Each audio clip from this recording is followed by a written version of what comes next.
This is like the third take. Anyway, hello, Mom. I know they wouldn't let you tell me that when you were a teenager, when I came to the Shumway farm. I know that you used the name Ioanna, and Elaine couldn't pronounce it, and she called you Iona. That you came to our house first, and you taught me to tie my shoes, and you got mad at Elaine for not teaching me that, because I was almost in kindergarten. And I remember still, Bunny runs around the tree, jumps through the hole, and then his ears stick out. I remember what you taught me. And I adapted a little bit, but I taught it to my kids. I remember going downtown Thermopolis, being dropped off and told very sternly by Mrs. Shumway that we had to be back at a certain point to get a ride back to the farm, the alfalfa and dairy farm. And I remember that we went into this candy shop. We went a few other places, but the main thing we did, or the main thing I remember probably, because I remember the things that are important to me, right? The things that seem like everything else, I'm not necessarily going to remember. Anyway, I remember going to this candy shop, and it was still there, at least for a little while, when we came there later when I was 12. But you and I went in there, and we bought some candy, and you wanted to get me something that was age appropriate, and you didn't know because you couldn't remember what you liked when you were my age. So you asked the lady behind the counter, and she said, what about some Swedish fish? And she showed them to us, and the Swedish fish only came in the one color, cherry red. I think they were supposed to be cherry flavored. And you were worried because a lot of candy that's red, at least back then, was cinnamon flavored, which meant it was going to be a little spicy.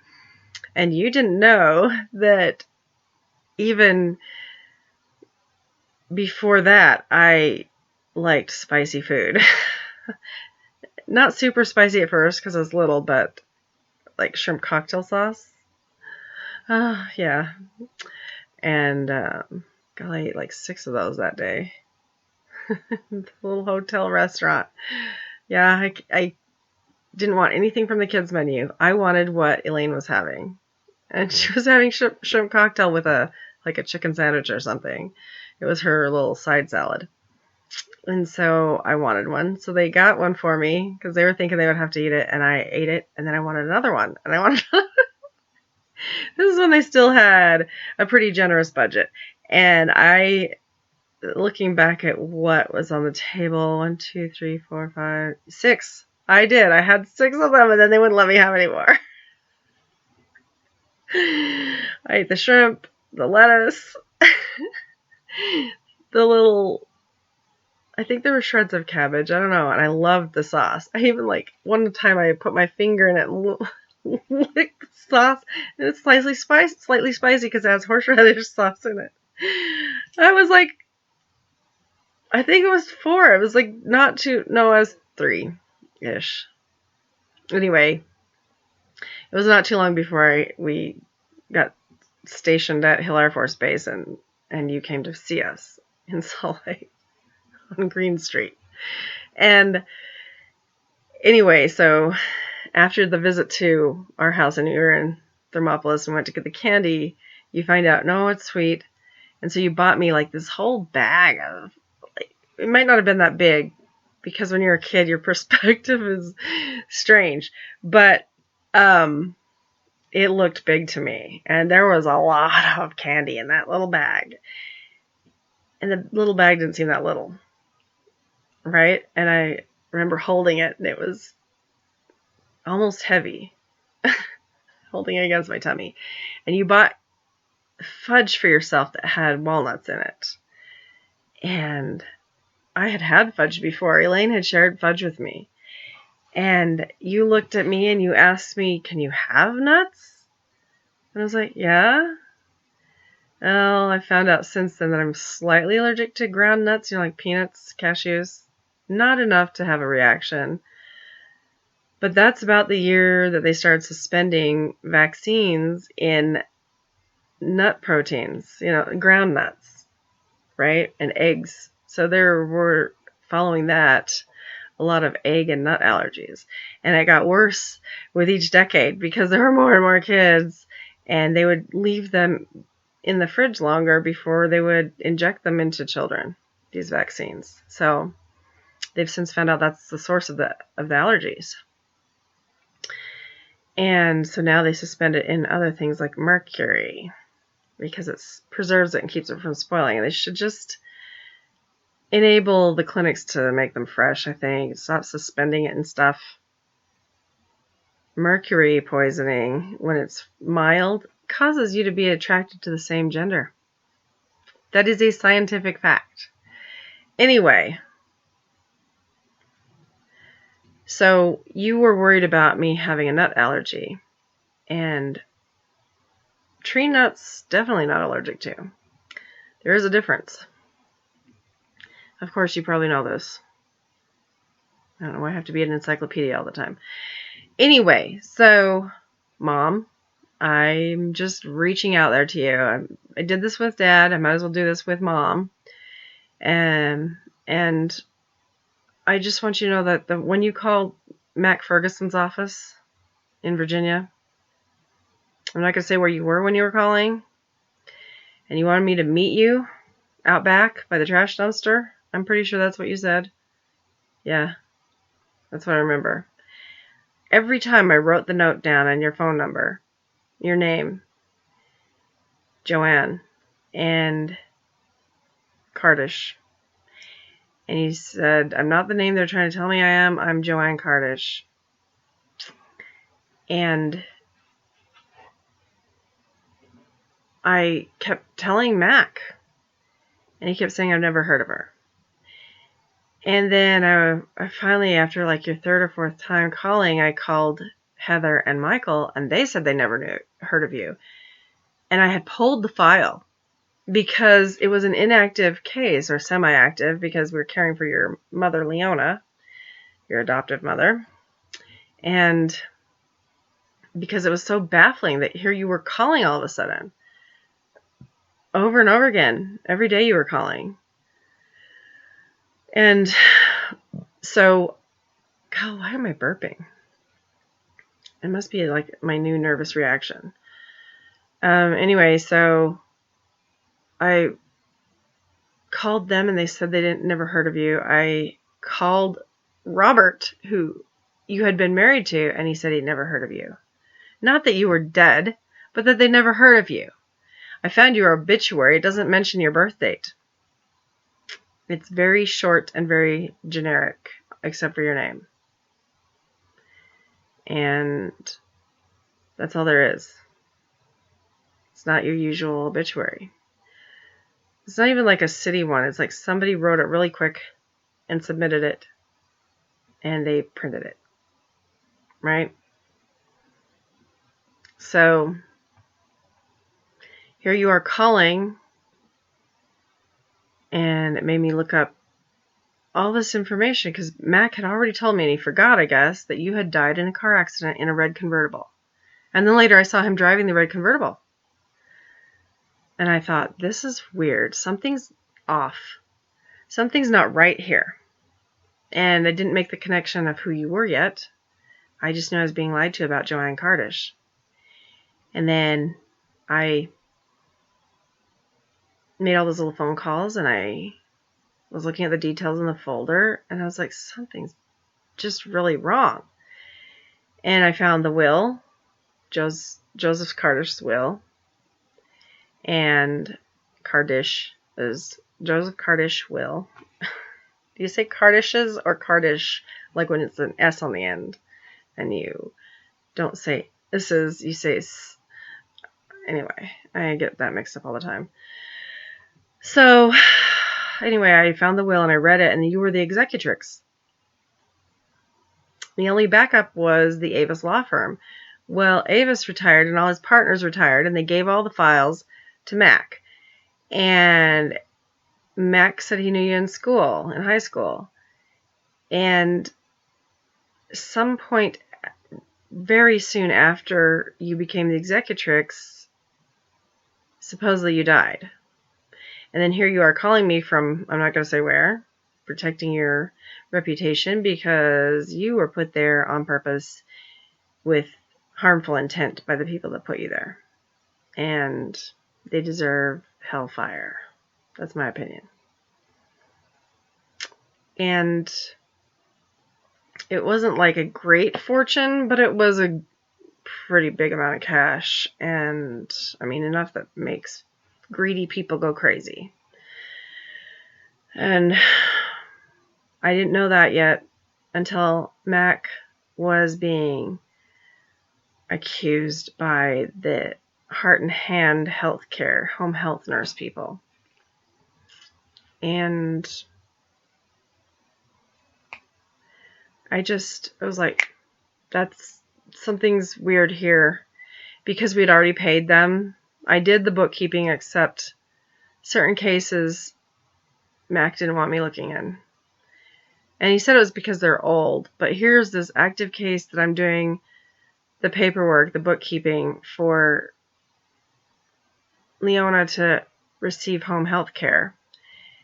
And that's all I was allowed to do.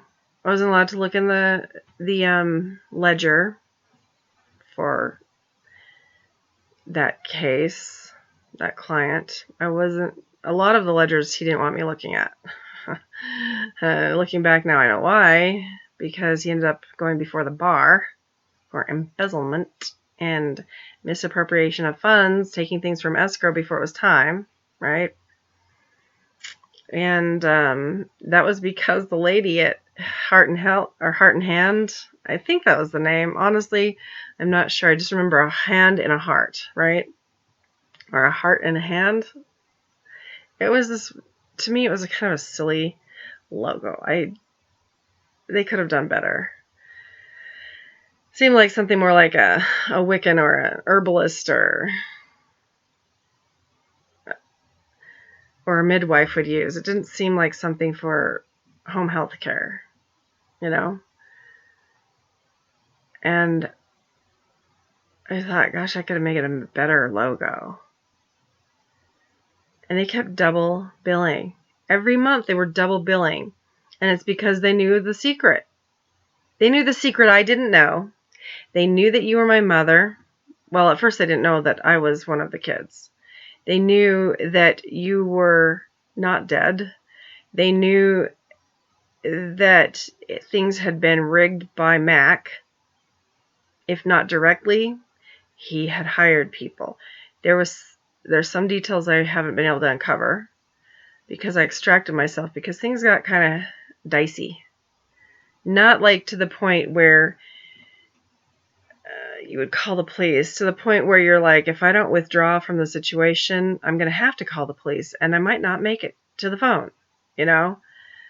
These are people that seem so nice, and they go to church, and they do all these cutesy, wonderful community things, and their kids are on Little League and blah, blah, blah. Not just Mac, but the other people involved. And yet, if the ish hits the fan, you know, there's another side to them. Very spooky side. So, I had made all these phone calls to everybody in the bar association for the city and tried to get some help for you, and tried to get some help for Iona. Maybe you wouldn't want her to be helped. I don't know. I don't know what your relationship was like with her. I have no idea at all. Because I didn't get to see any of that. Not since I got removed from you when I was 9 months old. I had very little interaction with her and Joseph at that point in my life. So, while I'm working for Mac as his intern / legal secretary, I was getting my paralegal. I went through this.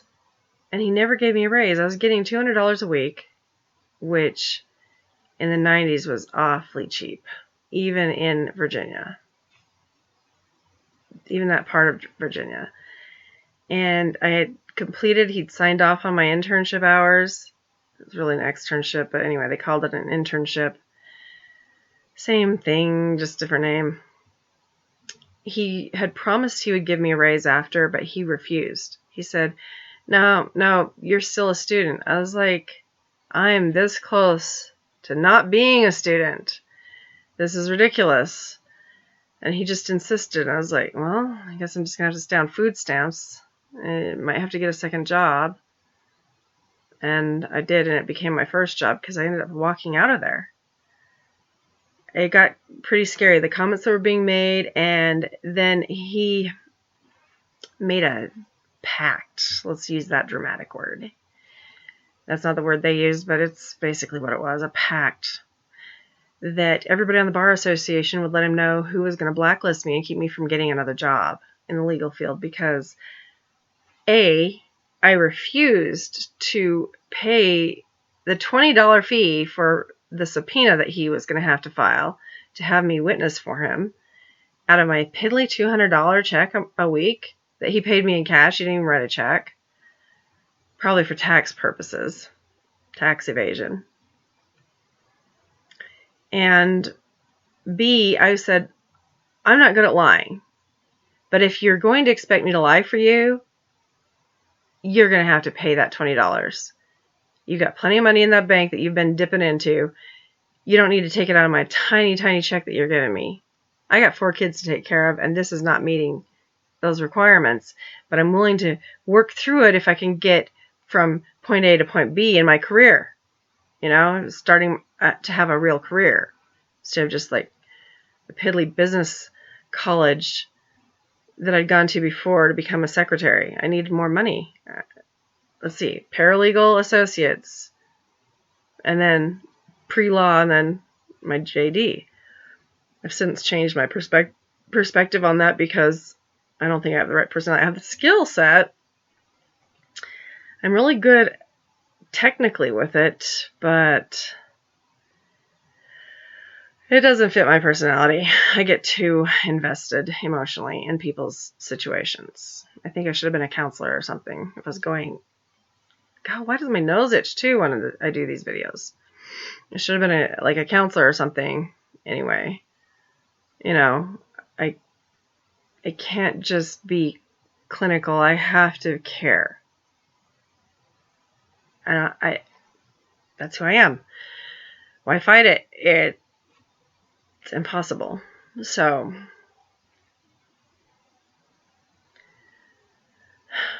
I had to remove myself. So I told him off. I don't remember if I wrote a letter of resignation, but I definitely quit. I was very firm about it because he kept asking me to do things that weren't cool, and he had finally asked me to look at the ledger because he wanted to blame me for the money that was gone missing so rapidly, except that it had started going missing a couple of years before I came on the scene. But they were going to try and lump that all on me, and I wasn't having it. And then I suddenly remembered.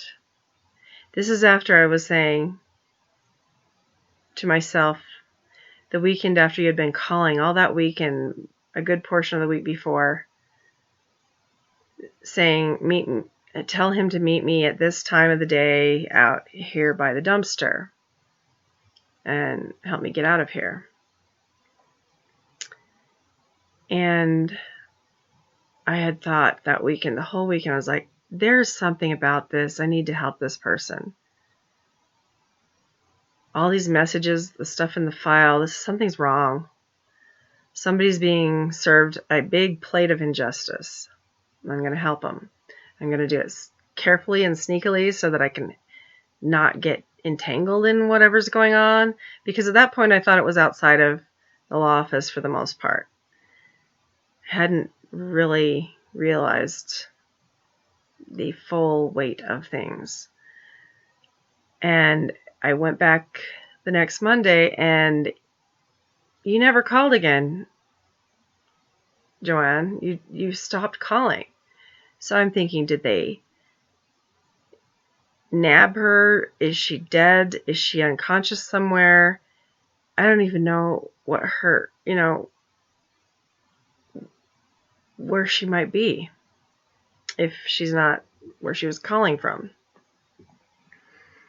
So I was feeling such big guilt. I was like, I gotta help this person. This is so wrong. This is right in front of my face.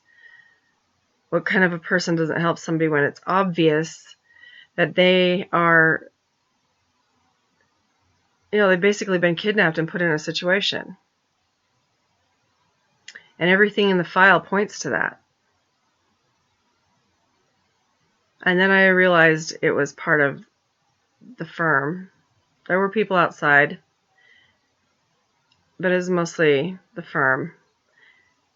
This tiny one-man law firm that used to be 4 guys, medium-sized law firm. Now it was, four partners and I think half a dozen associates. And then everybody retired and all the associates went their own ways, and Mac was given all the files by all the partners, just a few at a time, as each partner retired close in succession to each other.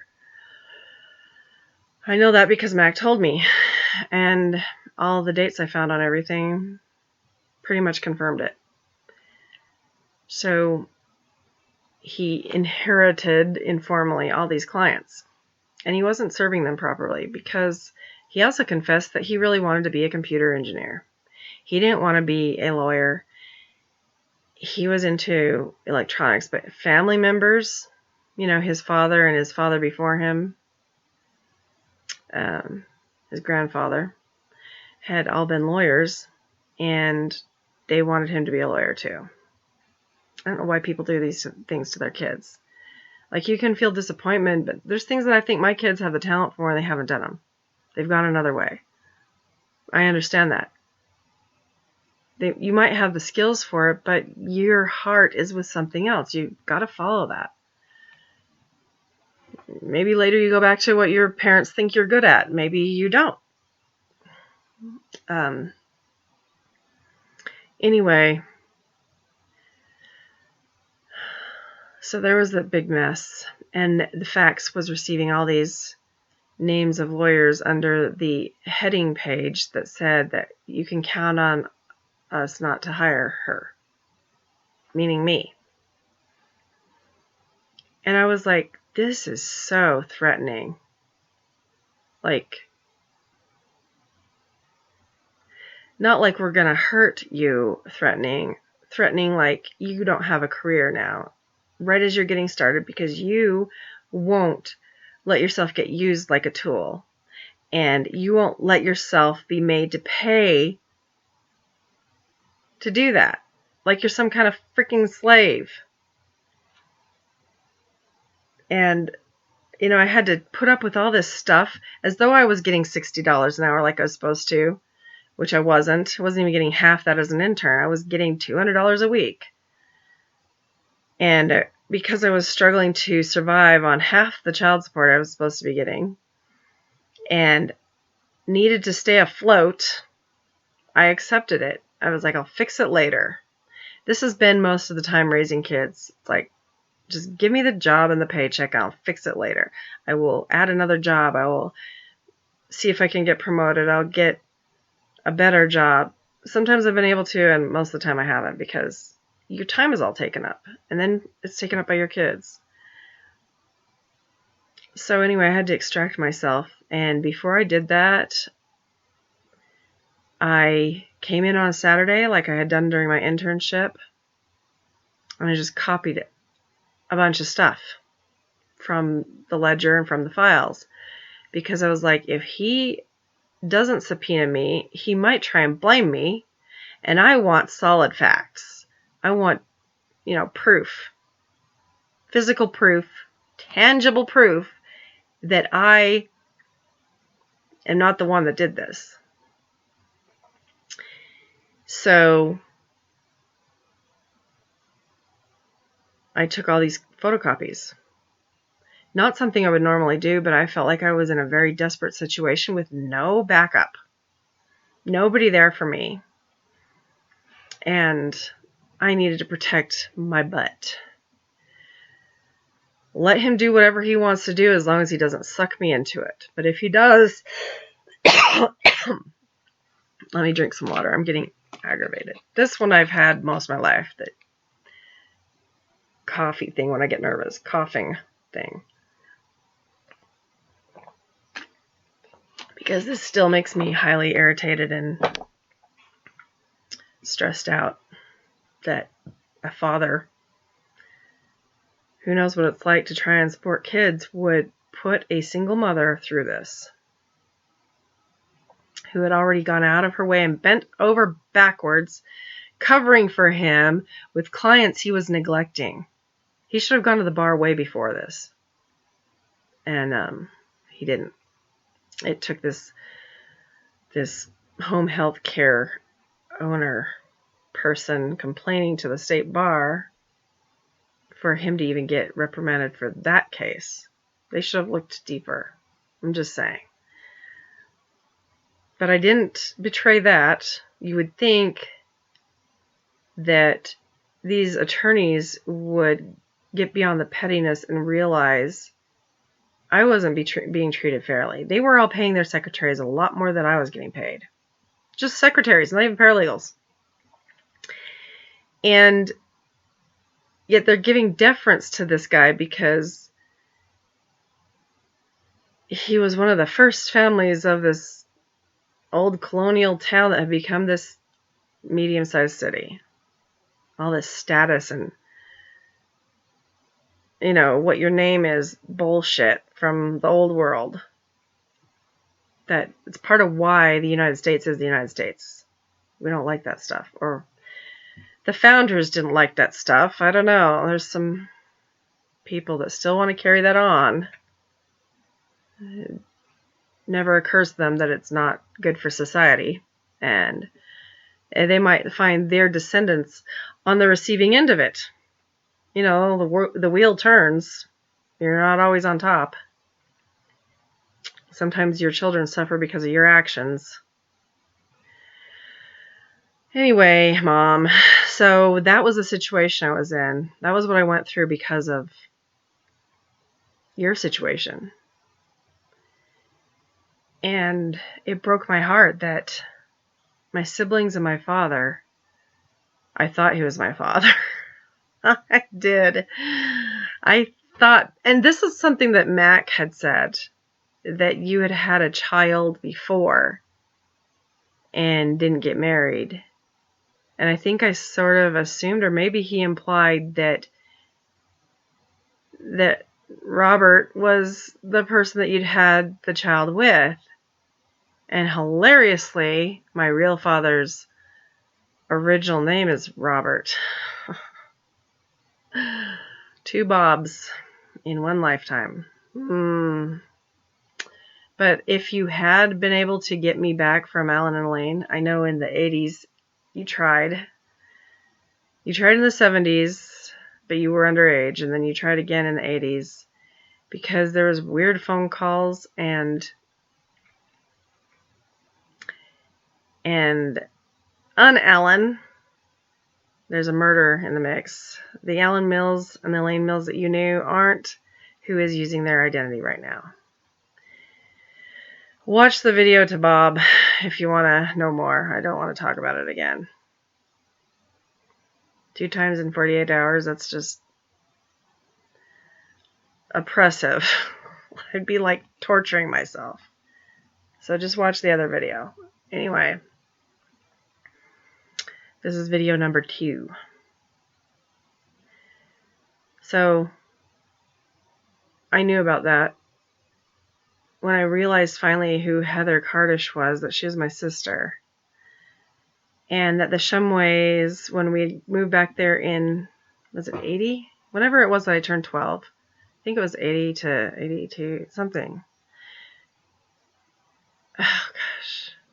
The dates don't match what I remember so good. I've never been good with dates and long serial numbers and chapter and verse in scripture. I remember what's in it, but I have to sit there and make myself memorize the number parts. I'm really good with math, but I hate timelines unless I need them. Anyway, it was the 80s when we were in Thermopolis again. There was a family living there. He had moved his watch shop there thinking it's a smaller town. He can hang on to the watch repair business longer after the Timex watch came out. But the digital watch that everybody wanted because it was like a toy. And it crashed his business that we were just in our second year establishing. It wouldn't have been so bad if he'd reached his 5th or 6th year, I think. But second year of a new business. And so he tried to work out of the back of the jewelry store there. I don't know if you remember that place. And that did not last very long because it crept there. This was the digital watch was such a cool toy that everyone wanted it, and it just spread really fast. It's one of those things that just, everybody wants it once it comes along. I'm so itchy. Just, it's nerves. It's a little spot here, a little spot there. I feel so self-conscious doing these videos to my real parents. It's like, I didn't think I was this person growing up. I was thoroughly convinced by these people that they were my parents and my family, in spite of telling me I was adopted. How do they act so duplicitous? I don't get that. Why tell a kid that they're adopted and then turn around and insist that you're their parent? I don't get it. It seems a little crazy. But anyway, I am this person. I am one of these people that I've always felt sorry for. And I just didn't know it. I found out a little at a time. Stupendously, I found out. So after all that was said and done, I struggled a little while longer in Virginia there. And I even invited Heather and Michael to church to meet with me when I suddenly remembered the Shumways saying that I looked just like Heather Cardish. I know she got married and divorced, I know. I don't know where they all are now because I haven't kept tabs because honestly I felt like I needed to leave Virginia and not have contact with anybody I knew. I felt like I needed to cut ties because of something else that was going on. That's been going on most of my life. Anyway, and then there's the exes. Oh, why? When I meet them, they present themselves as a different type of person, and then I ended up in this situation. Anyway, Mom, I hope you're still alive, and I hope you see this. I don't know what name you're under now. There's been a couple times I thought I saw you because of, your facial features, but it might have just been somebody that is related through the great family tree of Earth. Because there are people that don't realize they're related and they look similar. Anyway, I wanted to let you know I still think about you and that I want to include you in my life. I don't know if you feel like that's safe with what went on in Virginia in the 90s. How you nearly lost your life. Or maybe you did. Maybe that's why I haven't heard from you since. Other than the fact that I quit working there. I don't think you knew you were talking to me. To the little girl that you taught not to be afraid of the dark. In one evening. By using logic. I am so grateful to you for that. And you made me aware that I have really good night vision. So, Mom, thank you for teaching me to tie my shoes. Thank you for teaching me how to hold a kitten properly. Thank you for for buying me Swedish fish. Me and my kids still, certain holidays, it's a family tradition. Swedish fish and fudge with nuts in it. Chocolate fudge. Thank you for the little bit of time that I got to have with you right before I went to kindergarten. And thank you for trying to bring me back into the family again in the 80s. Sorry. In the 80s. I got told about it, but they wanted to make me forget that I was part of their family before I could go back to you. And I said, no. I didn't understand why I would have to do that. I cared about my little brothers, and I did not understand why I'd have to forget about an entire family, 5 other people, in order to be with you. So I said no, and so then the deal was off. What in the heck? Why would I have to forget? It just seems so full of bullshit. Unnecessary. I'm not an asset, you're not an asset, they're not assets. They can't even run a business properly. Even the ideas they stole from my notebook to start businesses, every single last one of them. They can't even do that, you know? And, checking this real quick. Just because I don't want to miss an important one. Anyway, totally unnecessary. That man still acts like he's fulfilling his role at Evans and Sutherland for I don't know what they called the kids version.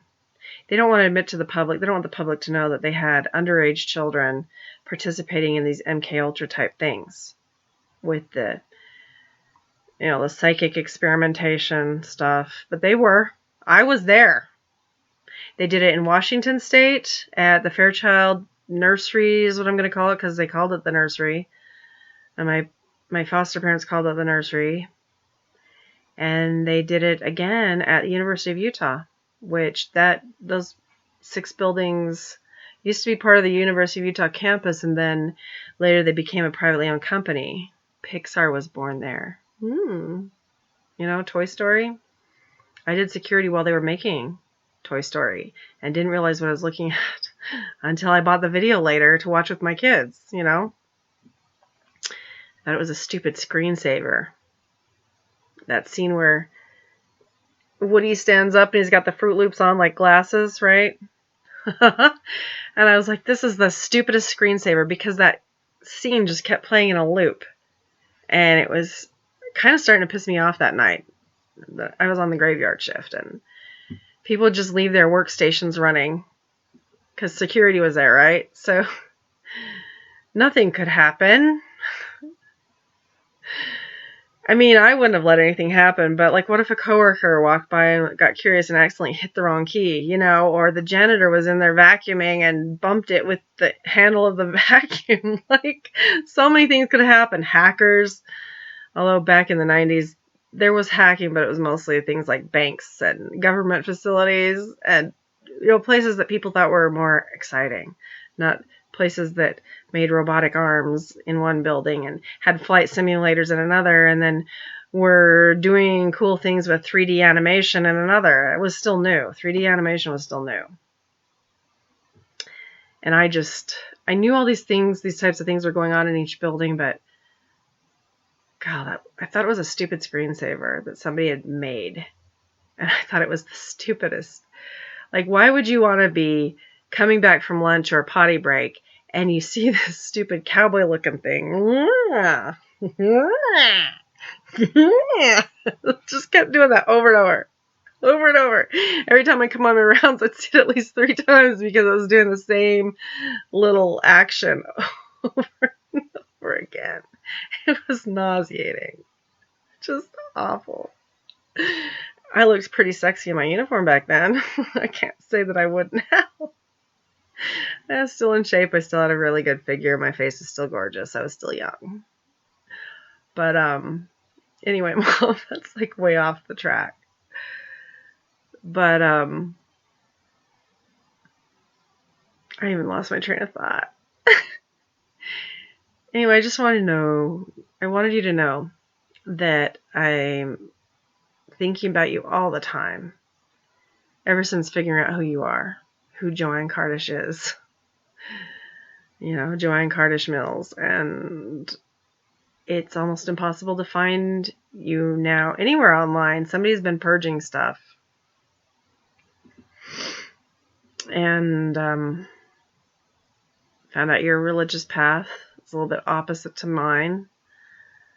I still don't know who your original parents were. I know that you were adopted by Joseph and Iona,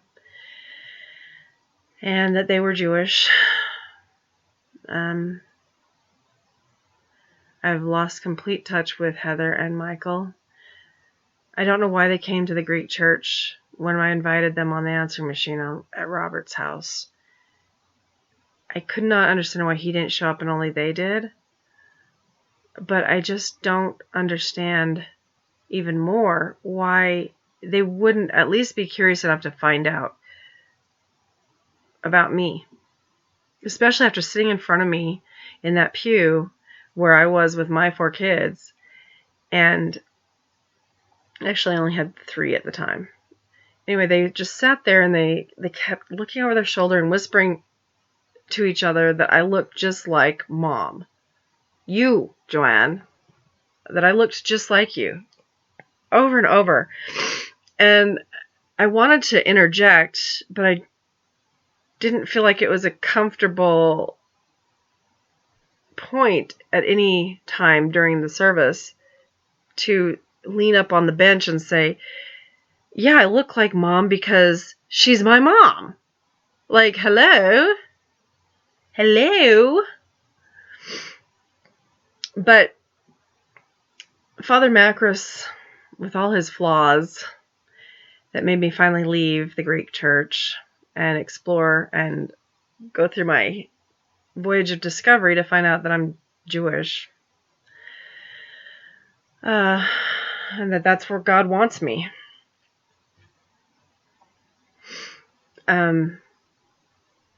He saw what was going on, and I kept making eye contact with him, and he was listening to what they were saying, and he knew that I was looking for Iona or Ioanna, and that Father Steve had suddenly realized it wasn't Iona, it was Ioanna. And then I remembered, yes, that's what Ioanna wrote on paper, and Elaine couldn't say it, and oh yeah, Ioanna, Ioanna. It's Greek for JoAnn. So, you little polyglot, you, Mom, that's where I get that from. I also dabble in languages. It was JoAnn, and there was a couple of people that he thought might have been my mother that were the right age. They got furious with me for even asking quietly off in a corner during coffee hour. And so here I was trying to make a connection. Father Macros knew about it. Father Steve knew about it. And so Father Macros made even more of a point than usual after services to mention that there was free coffee and refreshments over in the community center, which is right next to the chapel. And they finished it up. They wrapped things up.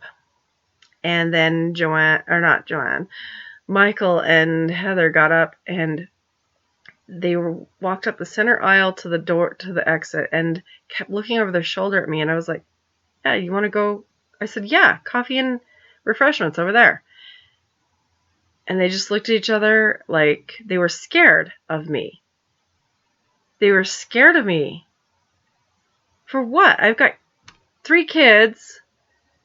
and I just want to go sit down and have coffee in a public location and chat. Maybe catch up on some things. But they were genuinely afraid. It was all over their face. It was the energy going across their foreheads, which hurt my feelings, offended me.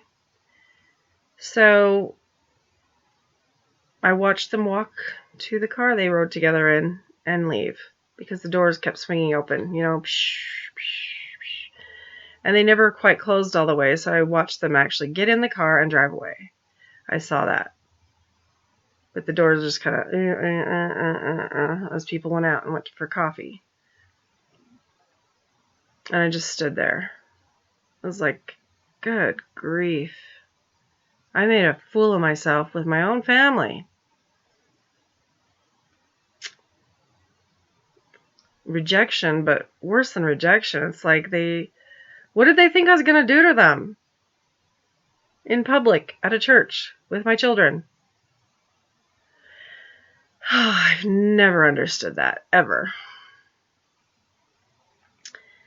Anyway, Mom, if you're still alive, maybe you can bring us all back together. If you've changed your name, you're going to have to do it carefully. I got the feeling they were lying to me. Well, of course they were lying to me. If you have an obituary and they think that you died in a car accident with a convertible and they've been instructed threateningly not to say anything, or maybe they just are part of the cabal, God forbid. God, please. I don't want that to be true. Oh, fuck. Maybe being on the outside has saved me from things I really hate about people. I don't want that to be true. It's just horrible. I don't think so. The way they were acting so fearful, I just feel like there's no way Michael and Heather were involved in the cabal that was put together to get the family money, which, it wasn't a great fortune, but it was a pretty big amount. And it should have been all my mom's, all yours, Mom. And when you passed, it should have gone to the 3 of us kids. It should not have gone to all these other people that weren't even part of the family. But it did. I saw the numbers. Disgusting. Absolutely disgusting what was done by people that already had money. What is wrong with people? How can they think like that? Why do they think like that? I've never liked it. I've never understood it. I don't want to understand it. It is incorrect. It needs to be corrected. That's how I'm looking at it. And mostly I want to reconnect. If you're alive, I've legally changed my name. You've legally changed your name if you're alive. Let's just be a family again. We don't have to tell people we're family. We could lie. We could let them just know that we're just really good friends. And most of those people are dead. And if they're not, they're in Virginia. We just won't go to Virginia. Right? Let them be the thieves and murderers that they are. Right? Anyway, Mom.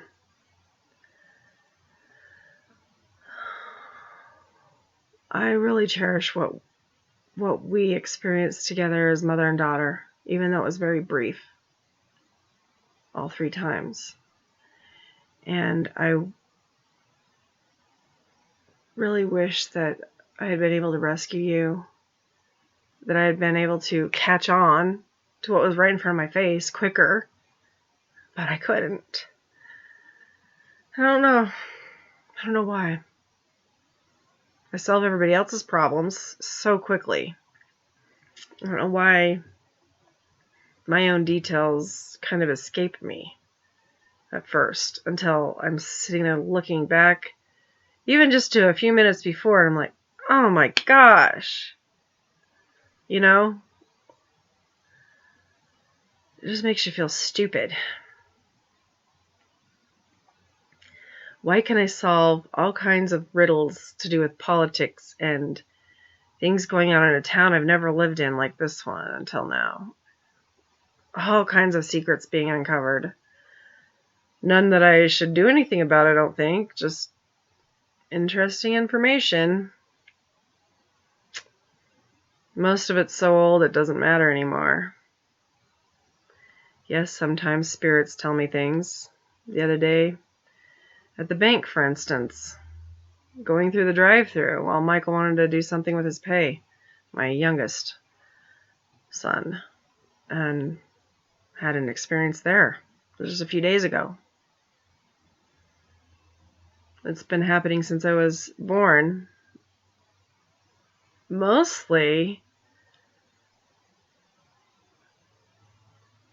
when I was with Alan and Elaine, the family spirits came and talked to me. Their family spirits. I have vaguer memories of the ones that have to do with our family when I was very small. And, I mean, smaller than small, like wee, tiny, like before I was sitting up. After I was sitting up, after I was crawling, after I was walking, and then because of that whole debacle, it was Alan and Elaine's family spirits. But that's been with me my whole life. Visions, spirits, precognitive dreams, some of them very interesting. People trying to keep secrets from me, and I know what they're thinking, or almost what they're thinking. And I know that I can't say anything. I can't use that as my leverage in situations because,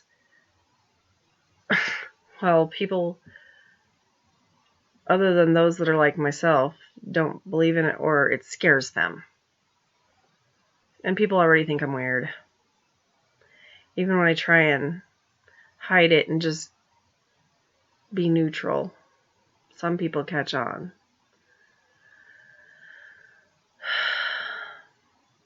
I'm rambling now. I'm not wanting to end this video. I'm wanting results, the kind of results I want for a change. I'm wanting to reconnect with you. And I'm wanting my siblings on this side, your side, Heather and Michael, to reconnect with me and to not be afraid of me. There's no reason. I want my family back, both on Bob's side and on your side, JoAnn. And I think we can just leave Robert out of the picture. He remarried.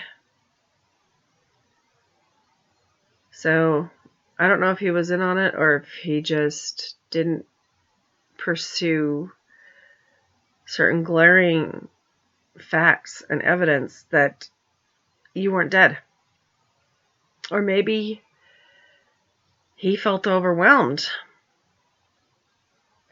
because there were too many people against him. Kind of like what happened to me when I didn't want to testify on behalf of somebody I knew was stealing from his clients, stealing from the escrow account, and not having done the work that justified it. Having to see that every day that I came to work and not wanting to say anything because I didn't want to hurt his wife and kids because they would suffer financially and otherwise for it. But not wanting to be the one to be the fall guy. I still had kids to raise. And at that point I only had the 3. I didn't have Michael yet. That happened later. Not much later, but later. Like, you guys do what you're going to do, but don't suck me into it and don't make my kids suffer because you don't want to suffer for the things you chose to do. You know? Like, that's Impossible. And then there's Leviticus 22:22 through 24. Thou shalt not vex a widow. And in the olden days, a widow included a divorcee, a single mother that never got married. They just out of grace, they would call them a widow, right? Any woman without a husband. So the scripture is, thou shalt not vex a widow or a fatherless child. Because in that day that you do, I shall hear their cries immediately, and I will smite thee with the sword, and I will make your wives widows and your children orphans. And I'm sure if it's a woman doing it, it's her husband will be a widower and her children will be orphans. So that your children will find out what it's like to be fatherless or motherless. And your spouse will find out what it's like to be the person that you're vexing and tormenting and putting upon, you know, making them bear the burdens of your guilt when they didn't do anything, they didn't participate in the nonsense. A lot of people wonder why their husband or nephew or cousin or whatever died so young and left a wife and kids behind. And sure, things just happen. That's always true as well. But ever since reading that scripture and having it stand out to me when I was upset about people constantly giving me a hard time about being a single mother, when I felt I didn't have a choice if I wanted to keep breathing, right? And I was praying and reading scripture and saw that. And here they are doing that. People, it's like a thing in society. Like, you always want to blame the single mother. No matter how she became a single mother, you want to blame her. You want to blame the widow and her children. And yet her children get led off into self-destruction by people that corrupt them because the father's not there. How can we be like that as a people?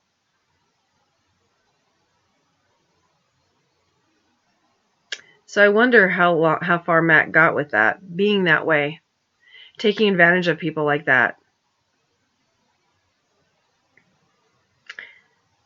And it's something I think about a lot in relation to yourself and to me. And I hope all the time that you're doing well if you're alive, and that you're happy and you're safe, and that you have enough to eat healthy food, you know, food that you like.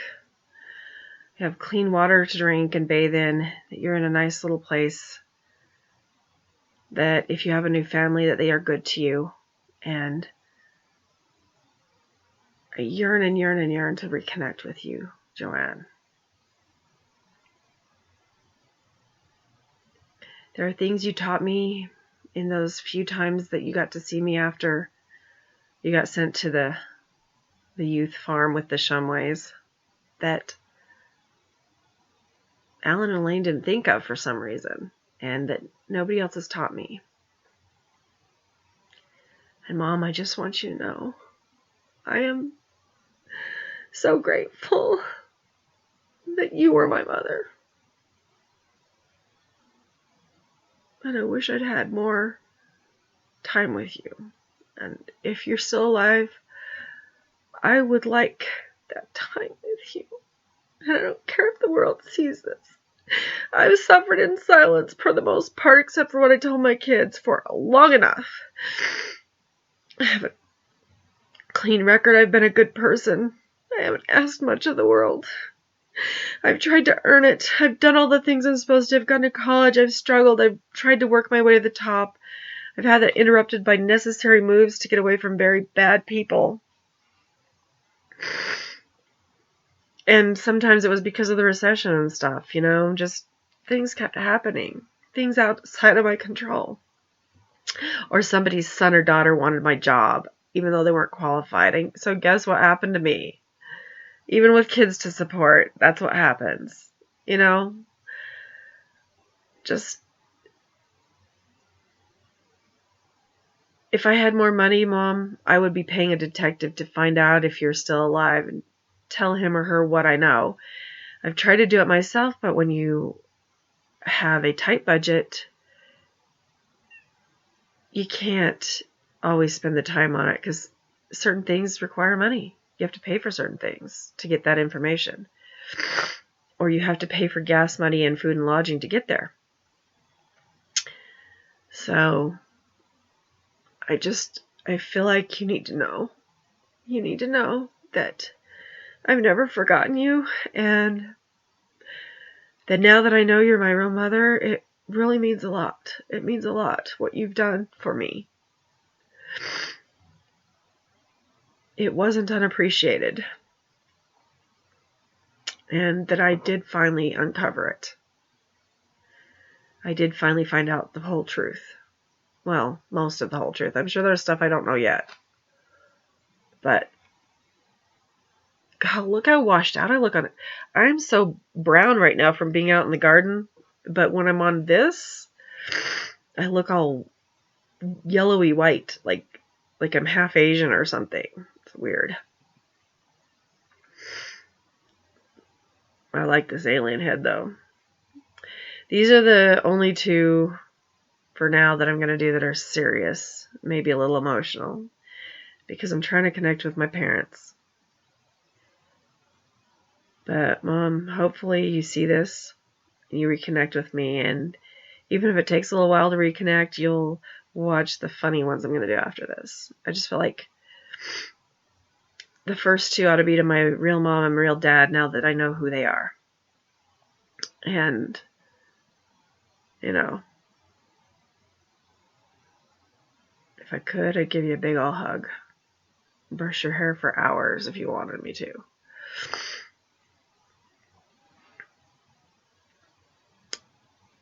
Anyway, I wish you well, and I hope you're doing well. And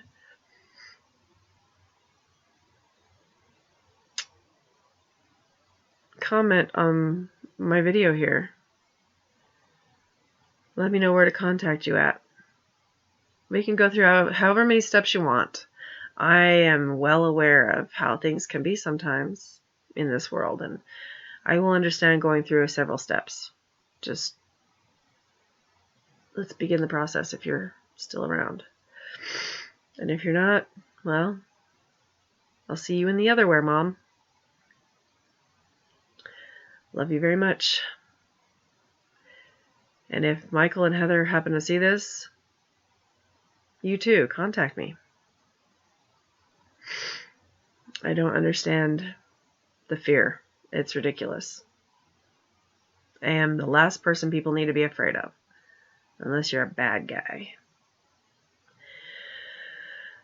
Anyway, that's enough. It's gone a little bit over an hour, and I don't want to do 2 hour-and-a-half videos right out of the gate. Alright, now to write a funny script. Or to make fun of something going on in the news. Ciao, people. Ciao, amicis. Wow, that was a snort.